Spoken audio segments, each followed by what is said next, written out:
So my name is Whittaker. I work at the Mental Health Commission of Western Australia. Okay, so you've all had a very long day and we're running over time. I'll try and keep my presentation to about 20 minutes. You can go to our website for more information. If you go to the music feedback website, it has a lot of interviews with different musicians, information about the background of the project. And if you go to the mental health website, it has the full evaluation.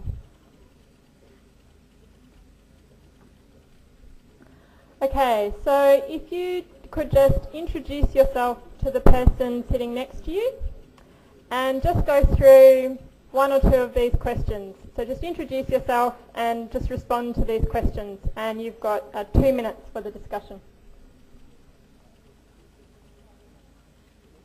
So the questions, so if you just introduce yourself to the person sitting next to you and just discuss the following. What was the first concert that you attended? What kind of music do you enjoy, or what is your favourite film?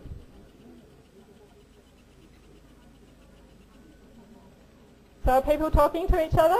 Can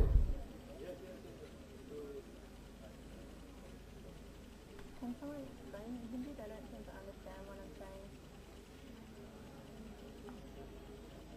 No, if someone says it in Hindi, just introduce yourself to the person next to you, and because a lot of people are not talking to each other. Could you just say it in Hindi? Ma'am is requesting everybody to kindly introduce each other to the person who is sitting next to you. In Hindi. Yeah.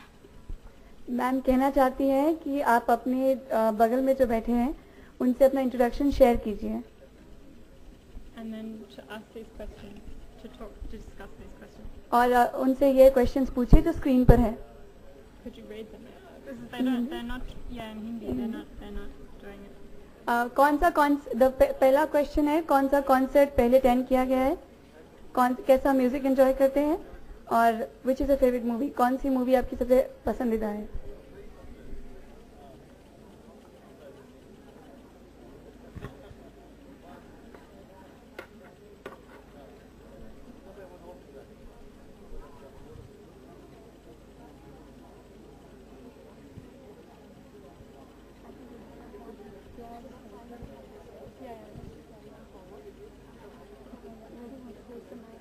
Have you got a microphone? Yes.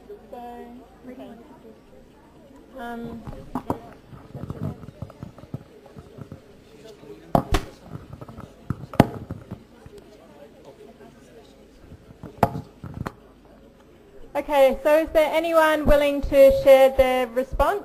So what kind of music do you enjoy? Someone else from the audience? Please answer the question. Any volunteers?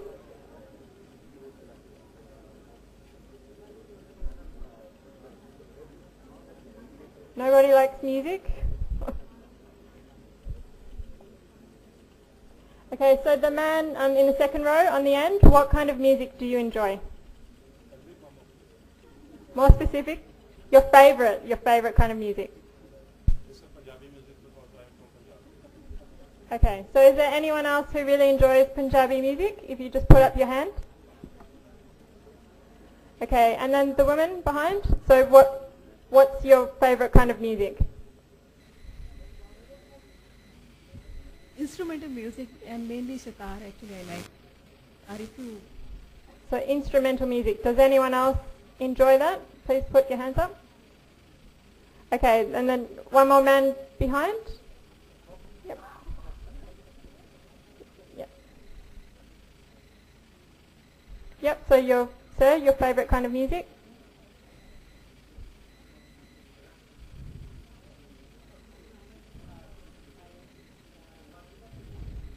What is your favorite kind of music?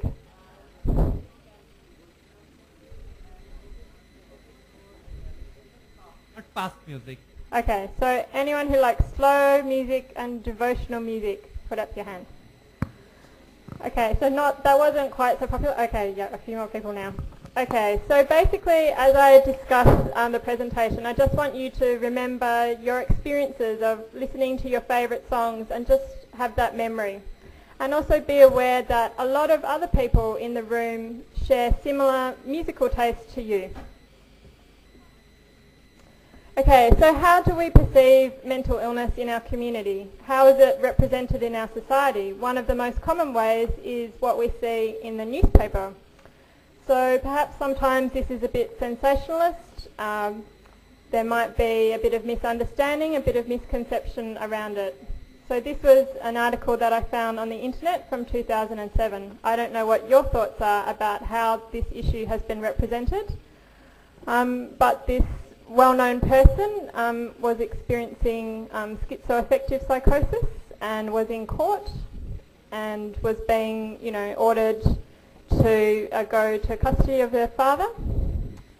Perhaps there are other examples that you're aware of how mental illness is represented in the media. Okay, so in Australia, almost 45% of the population will have a mental disorder in their lifetime. So that's people aged between 18 to 65. Some of the things that are changing how we perceive mental illness in Australia so that it's not so stigmatised. People aren't so afraid to, can you still hear me? People aren't so afraid to talk about the fact that they've experienced mental illness or that they might have a family member with a mental illness. Well-known people coming out and admitting what they're going through and seeking help. So this includes famous sports people. It also includes the Premier of Western Australia. He actually resigned a few years ago because he was experiencing depression and he was on medication. And he held a press conference and actually said that. The Parliamentary Secretary for Mental Health in Western Australia at the moment, her father also has schizophrenia. The Minister for Mental Health in Western Australia, his wife has experienced postnatal depression and his son has depression. So these are well-known people who are highly regarded and who have a lot of influence, and they're discussing the impacts of mental illness and trying to make a difference. Australia is also a very multicultural community, and we also have a significant Indigenous population. Okay, so the photograph showing there is Tui Raven, so she's actually identifies as Aboriginal, but she has Afghani and Maori descent. Okay, so in terms of stigma, it can impact on people significantly because if they're scared of experiencing discrimination, they might not seek the help that they need. So obviously this can mean that they have long-term negative effects on their well-being. It might mean that they don't complete their education, they can't get a job, they might be afraid of discrimination in accessing housing. So addressing these issues are key priorities on a national level in Australia. So we looked at different anti-stigma campaigns throughout the world, and these are three that I would recommend you having a look at. They're very effective and very innovative. The first one uses humour, and it confronts people's prejudices because it says, imagine if we talked about everyone the way we talk about people with mental illness. So if you described someone who had cancer and you said, oh, I don't think that person really has cancer. I think that they just want sympathy. And, oh, they're getting chemo, but I think, it's just because they don't feel like going to work. So if you were talking about cancer like that, it would be a very shocking thing, but that's how people sometimes talk about mental illness. So Like Minds Like Mine is a New Zealand campaign, and it uses well-known New Zealanders as well as everyday people, and it shows them being, good mothers, good workers, good community members, and it also says, that these people might have a mental illness, but that's not the whole person. They're still capable of doing many things. Okay, so why use music and popular culture? Okay, so as we went through the exercise before, music is a very popular medium, and particularly when we're targeting young people, research shows that adolescents utilise music as a medium more than any other type of activity. They spend a lot of their time listening to music, and they also really respect a lot of musicians and might listen to what they say more than other authority figures.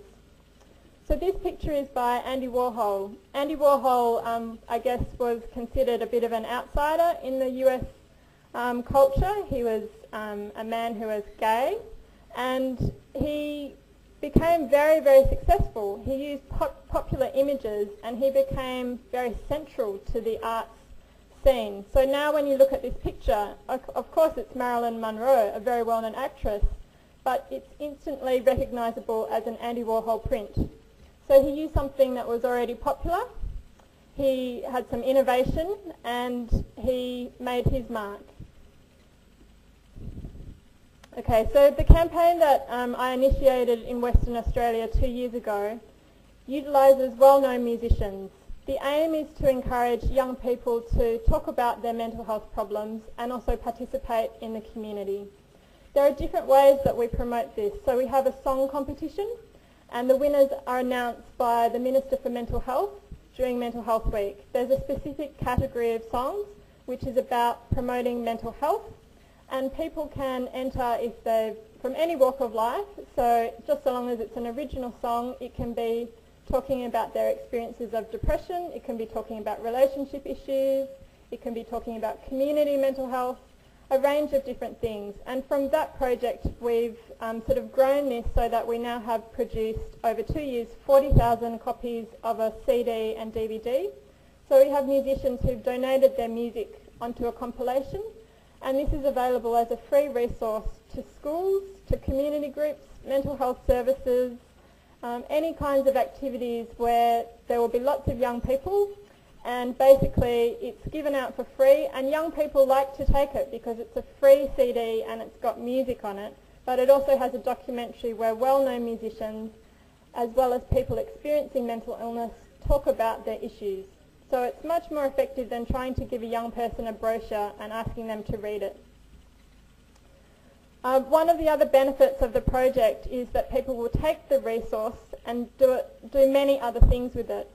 So for instance, there's a young Ethiopian musician in Perth. He's a hip-hop artist, and he heard about the project and he decided to donate an online mix of his music to raise money for a refugee mental health organisation. We also have local councils, so that's part of local government, where the youth groups have given out the CDs and they've had a youth festival and they have young people talking to their peers about mental health. We also have child and adolescent mental health workers who do community education at schools, and they show the documentary to the students and then give them the CDs. And when the students go to the website and also on the CD, it tells them where they can find out more about mental health and how to access help. Okay, so when the project originally started, the idea was to use band names and sort of make fun of them a little bit to encourage people to talk about mental health. So this band is called The Panics. They're from Perth. I think they've now moved to London. So they're a very popular Australian band. And the poster is about raising awareness of anxiety. So the band is called The Panics, and the slogan is, "Have you ever experienced the panics?" Okay, this band is called Boys, Boys, Boys, and it's the same idea. Have you had your heart broken by boys, boys, boys? And that encourages people to talk about relationship problems. Also on the website we have interviews with musicians. So this is Catherine Trakos. She's a musician. She does folk music, and if you look at the artwork on the website, she's also an artist, and she designed a lot of the artwork for our campaign. People like it because it doesn't look like a government campaign, and we had a lot of different partners to enable us to be able to present it in that way for young people. But she's talking about how music makes her feel less alone even though she experiences depression, and she's also a very successful artist. She's currently recording her 3rd album. She regularly tours around Australia. She supports many well-known bands. So this shows that even though someone is still experiencing depression and she's still seeing a psychologist, she's still able to do many things in her life. And I attended her wedding a few weeks ago and it was fantastic. Okay, this is an Indigenous band called the Yabu Band. So their name is in their Indigenous language, and it means, Yabu means rock. So this band has been very popular in reaching out to Aboriginal communities who are at high risk of suicide due to trauma, grief, poverty, loss, all kinds of issues. So this says, how are you feeling? Are you Yabu rock solid? And this band actually approached us. So this is an example, because the medium is music and all of the musicians want to promote their work, and because often their songs are actually about experiencing difficult times and they use music as a way of overcoming their struggles, artists actually approach us and want to get involved. So if you look at other types of mental health campaigns, people might not want to be involved because they might not want to be associated with something around mental illness if they don't understand it. But with musicians, we found it's a very natural partnership, and they're very supportive. So if you look at the evaluation report, it shows that a lot of things were very positive. We're now moving to the next phase of the campaign. So we've done 2 documentaries. The campaign is being rolled out nationally, and we're looking at all the different partners that can be involved. One of the things that we had feedback from was that we needed to involve more young people, and that meant that young people were involved in doing the interviews for the documentary this year, and there were some issues. It's very good to be positive, but it's also important to realise shortcomings in a project as well, and to manage risks. So one of the things that we learnt this year was that young people need a lot of support if they're going to be heavily involved. They need access to clinicians to debrief. They need to be supported over a long time so that they can stay involved in the campaign and really feel like it's a long-term project. So what we will be looking at is getting an arts organisation to work with young people over a year, so that they'll actually learn how to make films. They will be involved in actually determining the content, choosing the musicians, and a mental health organisation, Reach Out, which has a lot of IT expertise, but is also mental health focused and has psychologists as part of their organisation. They will edit the documentary so that the key messages around mental health are correct. Okay, this was a concert that was held during National Youth Week. The woman in the centre at the top is Donna Farragut. She's the Minister for Youth. So she launched the CDs and DVDs this year. And also the Minister for Mental Health is very supportive. The band on the right are called British India. So they're an independent punk band from Melbourne. We did have a young British Indian man come to our stall, and he said, "Who is this British India? I'm British Indian. Who are they?" So, but they're a punk band, and they took their name from a clothing store in Singapore. You can see that there's a lot of young people that participated in a big community event. Okay, so I have the documentary, but I don't know if people want to stay and watch, 7 minutes of it, or if you would really like to go and have dinner and have a rest. Go ahead. Okay.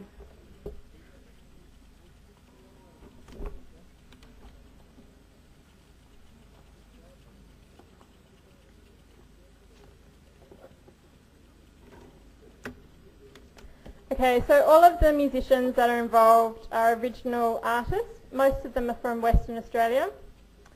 This year we also involved musicians that performed at festivals. So we were fortunate to get a band from the UK who are considered #1 in a popular song poll in Australia.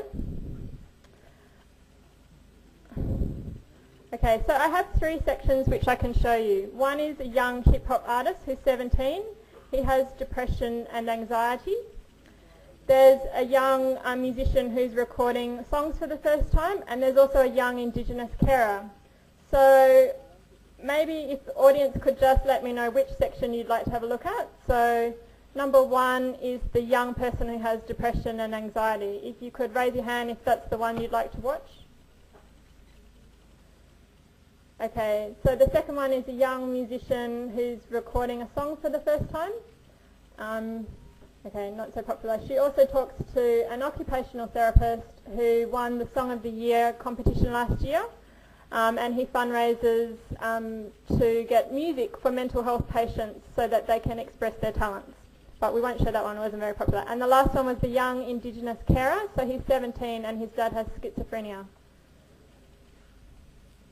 Okay, so it's kind of like 50-50. I'll just show the first one.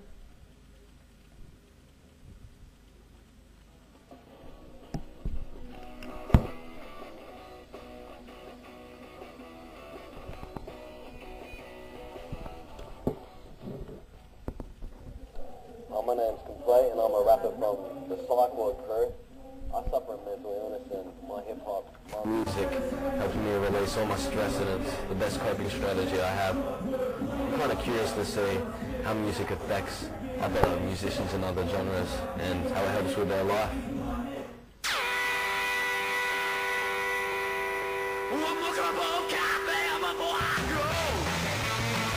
How was it like playing in Northern compared to the city?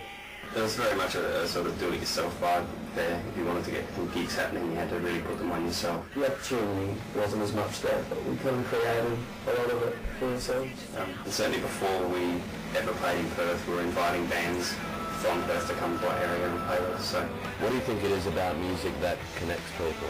It's that spine shot at the back of your neck. It's the feeling you get inside your body. How it can change feelings is pretty powerful. What do you guys feel like when you're about to do a show?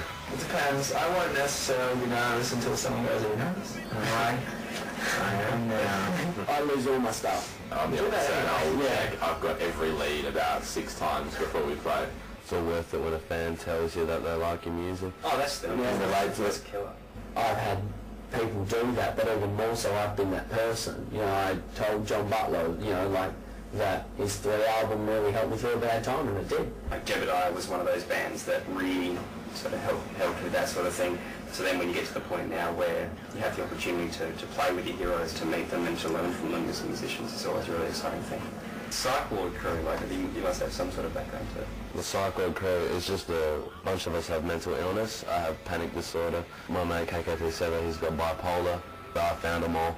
And we started writing tracks and I'm like, let's make a crew out of it, eh? Cyclone crew. It's actually a good name. So were you in panic disorder, like in what way? And then you continue to suffer with it, or? Yeah, I've had it for a couple of years because of bad decisions. Probably induced it, but yeah, I just get panic attacks a lot and some depression, but we've just been releasing lots of stuff and people love it. And it's just us releasing our stress.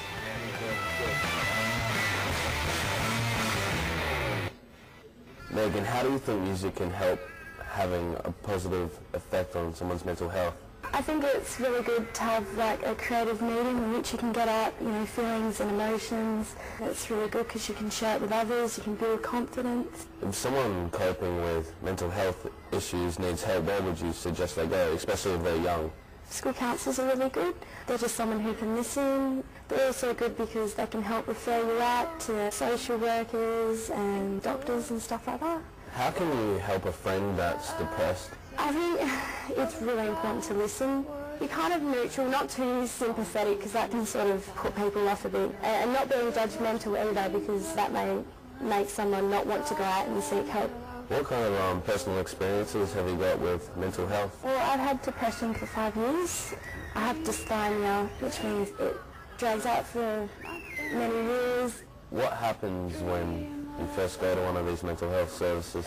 You can be really apprehensive when you're a young person and you have no idea about the whole system of going to see a mental health professional. They're really good at building that rapport, making you feel comfortable. Because it's not just about bad experiences in your life. You talk about music and movies and stuff like that. Some people may feel you go for help and you get locked away, and it's not like that. It's a lot more friendly and it's youth-friendly, you know? Look and see the broken pieces in the mirror. The one thing I love about music is that it's so universal. I don't know if you've ever met anyone that said, "Oh no, I don't like music, don't like music." Like, really, is there anyone out there that doesn't like some form of music? You know, tell the story with a rap song or with a heavy metal song or with a folk song, it's still a story that people can connect to. What feelings do you get when you're making music? I've written a couple of songs that deal a little bit with mental health. One was a song I wrote called Stronger. I had a friend at the time who she struggled with mental illness a lot and used a lot of illegal drugs to try and kind of just hide from all the problems, and you know, I felt a bit helpless because being there as a friend, there was nothing I could say that would help, but I thought, you know, maybe if I put it into a song it might come across better. So I'm really glad that that touched her on some level, and other people have come up to me and said that that song really helps them. The walls will come down piece by piece. you'll be found. Well, you struggle with mental illness, you told me before, so I mean, how do you feel when you're up on stage and getting everything out there? Do you use it as a release? Usually before the show I'll have about 20 panic attacks and vomit a bit, but once I'm up there it's all worth it, you know. It feels good once you hear your beat, and it's a good feeling just to let it all go through that. It's the best therapy I reckon anyone could have. And so do you feel like you're completely in the moment when you're up there, you're not thinking about anything apart from right there, right then? Well, as soon as the beat drops, yeah, but once I get up I'm like, oh no. But yeah, I feel like nothing can touch me. Yeah. And I think even though the genre, like your genre is hip-hop, mine's acoustic sort of pop music, very, very different worlds of pop music, but I think essentially that message and that feeling is exactly the same. You're just letting it out in a different form.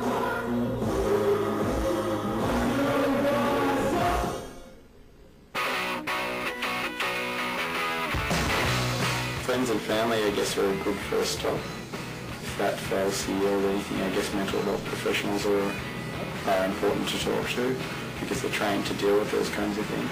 My partner's a clinical psychologist. It's really handy. Yeah. Organisations like Beyond Blue and stuff like that are definitely worth calling. Okay, I'm going to stop it there. So just to recap, that young person who is a hip-hop artist, he started a band when he was in a child psychiatric hospital. He approached other patients and asked them to be in his band, and they openly identify as having mental illness. They're called Psych Ward Crew, so basically Psychiatric Ward Crew. His mother entered him into our song competition, and he was a finalist in the high school category and the hip-hop category. He's done media interviews for us with the music newspapers, on community radio stations. When we had criticism of the campaign, someone said, "Why are you trying to promote positive mental health? I'm a musician and things aren't positive for me. I get depression and you should be more sensitive." He immediately sent a letter to the newspaper and very articulately explained why music is positive and why wanting your life to be better and wanting to be happy is a good thing. So during the project though, when I spoke to him, he said that his psychiatrist thought that he should go back into hospital, that he needed to have a rest, and that he needed to go onto antipsychotics. But you can see from how he is in the documentary, he's very intelligent, and because of music, he has a platform to connect with other people and make a difference, which I think in the long term will mean that he's a leader in the community rather than someone who's just a patient who we have to spend a lot of money on to support and try and, treat him. So that's all that I wanted to say. If you have questions, please come and see me afterwards. And there's also free copies of the CDs from the last 2 years, and also the Living Libraries DVD, and also copies of our magazine. And you can also go onto our website. It's musicfeedback.com.au. If you fill out the survey, you can also get other copies. Thank you very much.